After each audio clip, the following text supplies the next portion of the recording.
Say it ain't so, Frank. After a long offseason of anticipating and speculating that Frank Clark would resign with the Kansas City Chiefs, he does a complete heel turn and signs with the division rival Denver Broncos. Today we will discuss how the Kansas City Chiefs will move forward and see, will they stick with what they got or will they dip into this offseason and look at the veteran pass rushers. But before we do get into all of that, please be sure to subscribe to the channel. Like this video, as I'm going to keep you up to date on anything Kansas City Chief related that you do not want to miss out on. And without further ado, let's have some fun.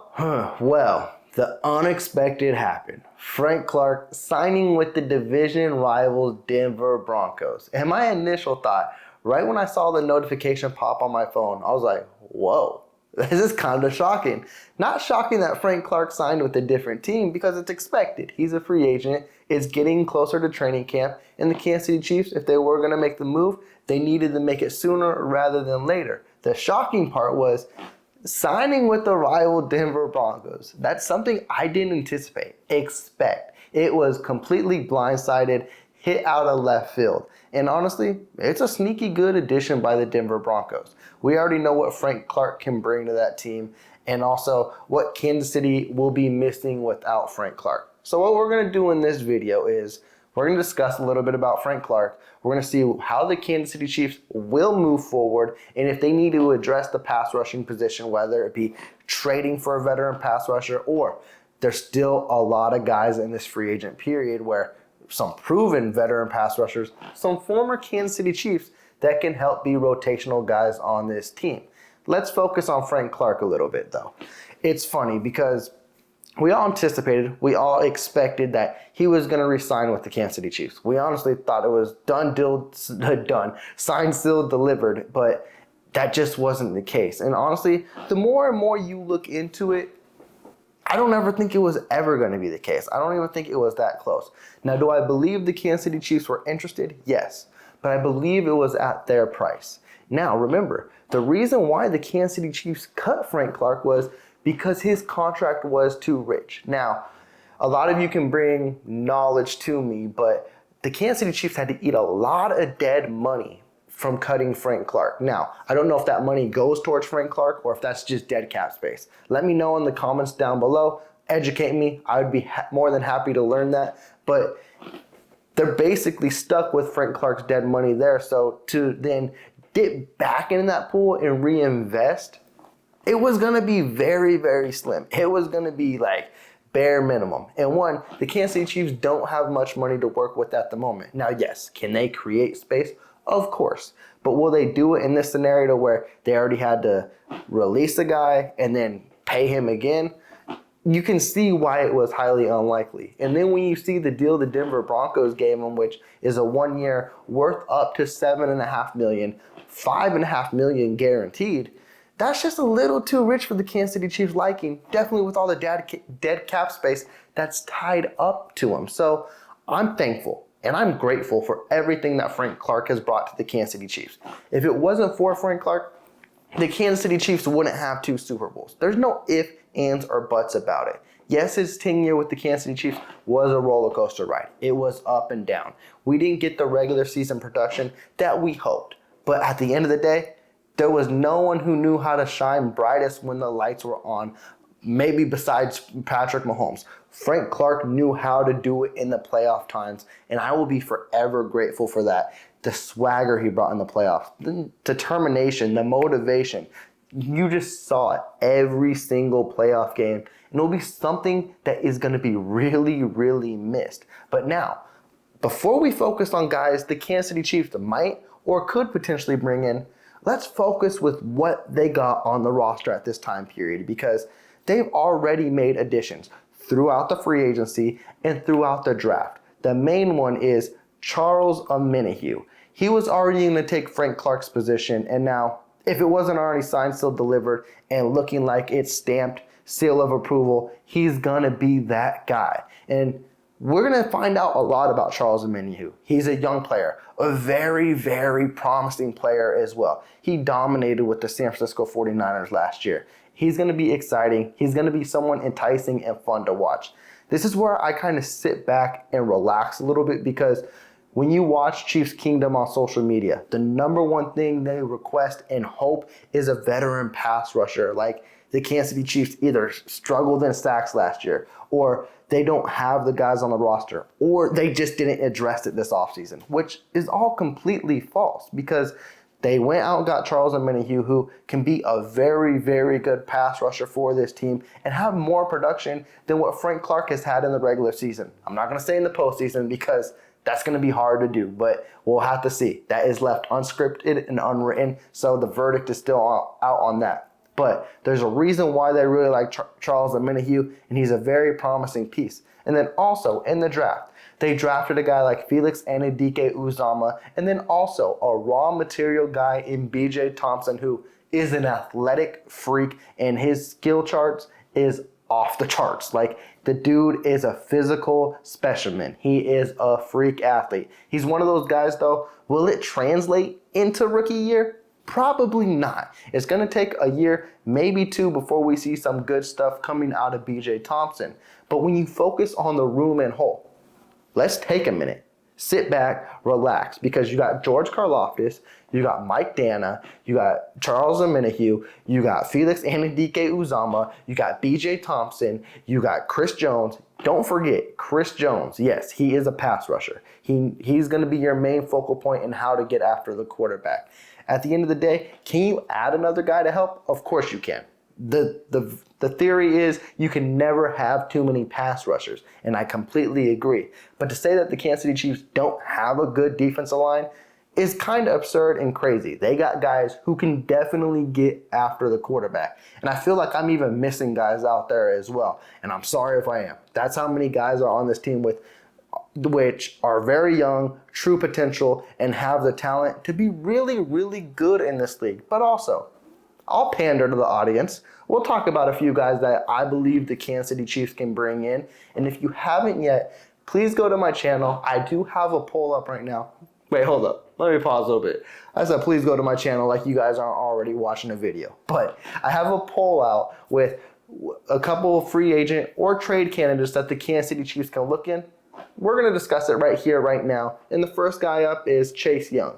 Now, last week, there's been reports that coming out that the Washington Commanders have been taking calls about Chase Young.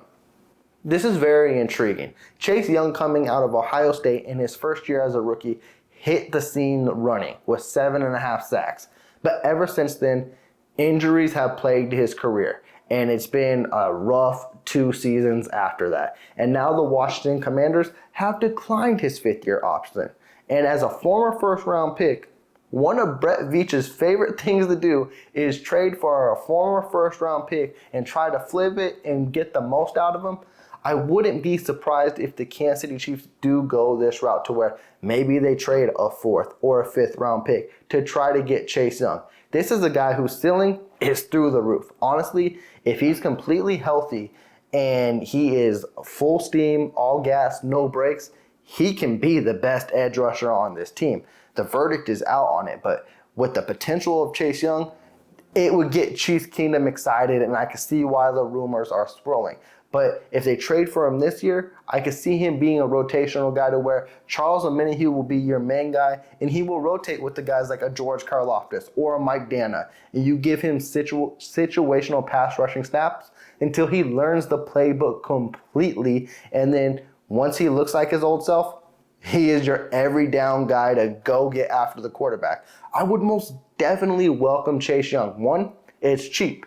2, he's still on his rookie year deal. Yes, it will be the last year of that rookie year deal, because the Commanders did void the 5th-year extension. But that's another thing that keeps fans kind of weary, is they don't tend to like to trade for guys who are about to be up for an extension, which I understand, because it's like the Orlando Brown situation. It's like you don't know if you're going to have him next year. But it's a player betting on himself, and it's the organization betting on a player. And if it all pans out, the Kansas City Chiefs may be able to re-sign him at his price or at their price. So I would definitely welcome it. And another trade I will welcome as well, which the Minnesota Vikings have been also taking calls on Danielle Hunter, which, before we get into Danielle Hunter, what are the Minnesota Vikings doing? It's like, I know they're cap strapped, the same with the Kansas City Chiefs, but they're moving away from a lot of pieces. I had a video previously that the Kansas City Chiefs could be interested in Dalvin Cook.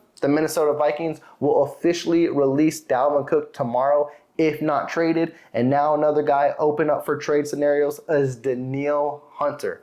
This is a veteran pass rusher. This is something that the Kansas City Chiefs Kingdom has been begging for. Danielle Hunter, even on a down season last year, I don't even know if you want to say it was a down season, but people will focus on that because Darius Smith had a better season than him, who was also traded to the Cleveland Browns. Minnesota, what are you doing? But Danielle Hunter still had 10.5 sacks last year. The dude, I don't even know what he's made out of. It's like he has every little vein popping out of his body. This dude is built from straight muscle. And that pairing with him and Chris Jones would be so much fun to watch. And also, it gives you that veteran leadership to where you have these young guys like a George Karlaftis going in a year 2. And also, Felix Anudike-Uzomah, and you still got Charles Omenihu as well. That would be a deadly, deadly defensive line where you would have no concerns moving into the future. And also, I don't think it would be too expensive. And also at that too, when I mean expensive, I mean draft capital. And I believe I saw to where if the team trading for Danielle Hunter, it's only a cap hit of $5.5 million. Now, yes, the Kansas City Chiefs will have to find a way to clear up space to get to that. We know all the avenues. We're not going to discuss it because we have discussed it plenty of times on this channel, how the Kansas City Chiefs can open up cap space. If they want to do it for a certain player, we know when it will happen. Basically, they got to break the news first before they make a move. But for Danielle Hunter, to pay $5.5 million a year for a guy who was almost guaranteed to get you 10 sacks a season, and then you have Chris Jones, that would be a fun, scary defensive line to watch. And he would be someone as well to where the reason why he's probably going to be traded out of Minnesota, he needs a contract extension as well. So that's going to be interesting to see how all of that plays out as well. But let's say the Kansas City Chiefs don't go towards the trade market and they focus on guys that are available. We discussed it in previous past. Former Kansas City Chiefs players like Melvin Ingram, Carlos Dunlap, Justin Houston. There are guys out there, and one in specific that I really love, not a former Chief, but Yannick Ngakoue.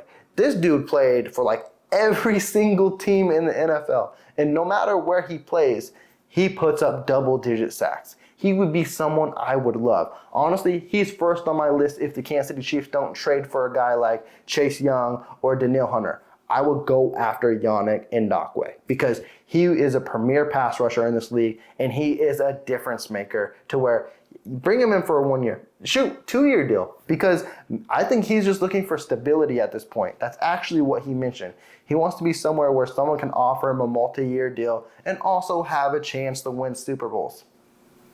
Kansas City seems like home to me. So it's going to be interesting to see how the Kansas City Chiefs move going into training camp. We still got a month to go into training camp, but I don't think it's that big of a hole as what Chiefs Kingdom is making it out to be because the depth, it's there on the D-line position. Yes. Is it young? Is it inexperienced? Yes. But there is talent there, and they can improve. One guy you got to look out for is George Karlaftis going in a year 2. I believe he's on to big things, and I wouldn't be surprised if he gets double-digit sacks next year. The talent's there, Chiefs Kingdom. They can either move forward with what they have, or there is talent in the depth in the free agency pool. With that, I'm closing this video out. You let me know how you feel about Frank Clark switching sides and joining the division rival Denver Broncos, and who you feel the Kansas City Chiefs may need to add as a pass rusher, or if you're comfortable where we're at. With that, please be sure to subscribe to the channel. If you did like this video, please leave that big thumbs up. Y'all take care. Peace.